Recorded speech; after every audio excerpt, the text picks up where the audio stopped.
માંગરોળની આ બાજુ સોમનાથ પાસે કિન્દ્રવા કરીને આ બાજુ ગામ છે કિન્દ્રવા. ગાયું હારું મળ્યા એટલે મને યાદ આવ્યું. આવી નાની નાની વાતો યાદ આવે ત્યારે હું વચ્ચે વચ્ચે કહેતો હોઉં છું. જાજા વર્ષો નથી ત્યાં મિત્રો. હજી કિન્દ્રવા ગામનો અરસી નામનો કારડિયો રાજપૂત, એના 18-20 વર્ષનો જુવાન, એમના લગ્ન આવ્યા અને જાન નીકળવાની તૈયારી. બરાબર એમ થયું કે એ વખતે તો રાત્રે ફેરા હોય એટલે જાન બપોર પછી નીકળે એટલે સાંજે પૂગી જાય ને ફેરા. બાજુમાં ચમોડા એવું કંઈક ગામ, લગભગ ચમોડા ગામ હતું. પણ કિન્દ્રવાથી જાન નીકળી ચમોડા પણવા જવું હતું અને એમાં જાન હજી આમ નીકળવાની તૈયારી કરતા હતા.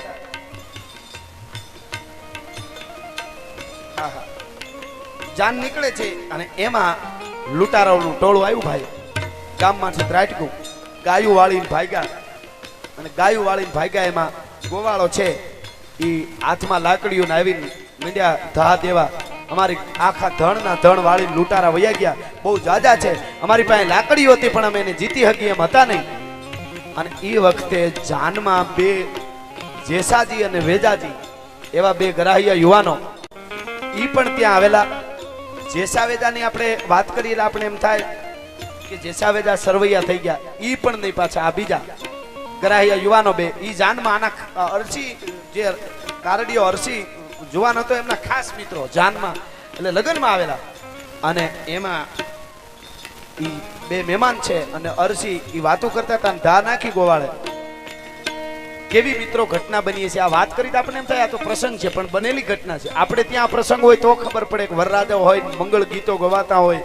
અને એ વખતે બીજા જે વડીલો ગામના હતા થઈ ગયા ઊભા હથિયારો લઈ કે અમે જાય છે હરસી તું હચરોથામાં, અમે જાય છે અચરોથામાં, તો અમે ગાયુંને વાળી આવશું, ચિંતા કરમાં. અને એ વખતે હરસીએ મિયાનમાંથી તલવાર કાઢી કે અહીંયાથી ચમોડા જાન લઈને જાન પરણું. એ તો બધી પોપટ પહેરવાની રમતું કહેવાય. પણ હવે મારે આ કન્યાને વરવા નથી જવું. હવે એ રાજપૂતાણીને કહી દેજો કે હરગમાં મળશું. હવે તો અપસરાઓની હારે ફેરા ફરું નહીં તો હું હરસી નહીં, ભલા માણસ હવે નીકળવું છે.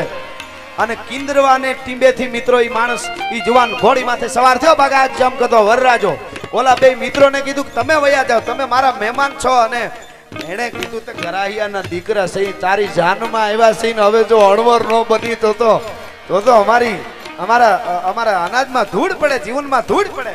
ઈ પણ તૈયાર થઈ ગયા મહેમાનો.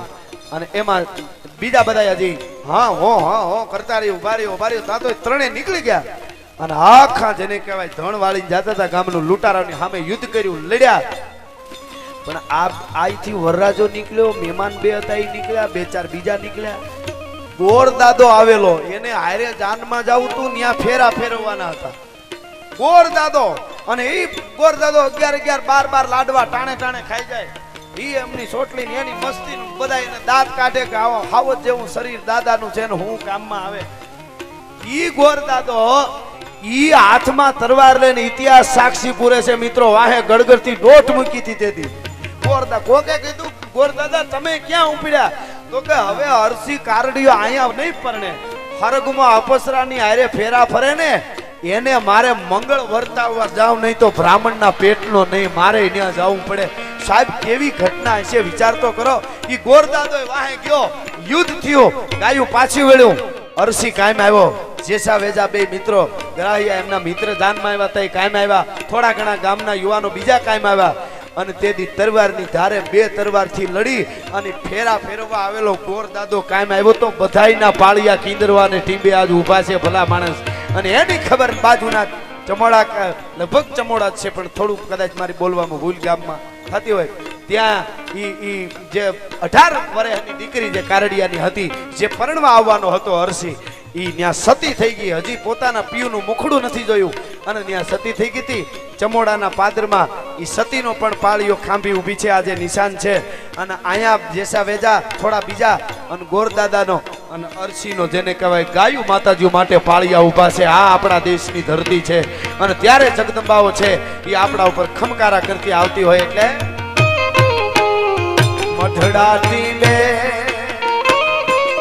એ નોતરા માયે ચારનો સાગ પ્રસાદ, મઢડા ટીબે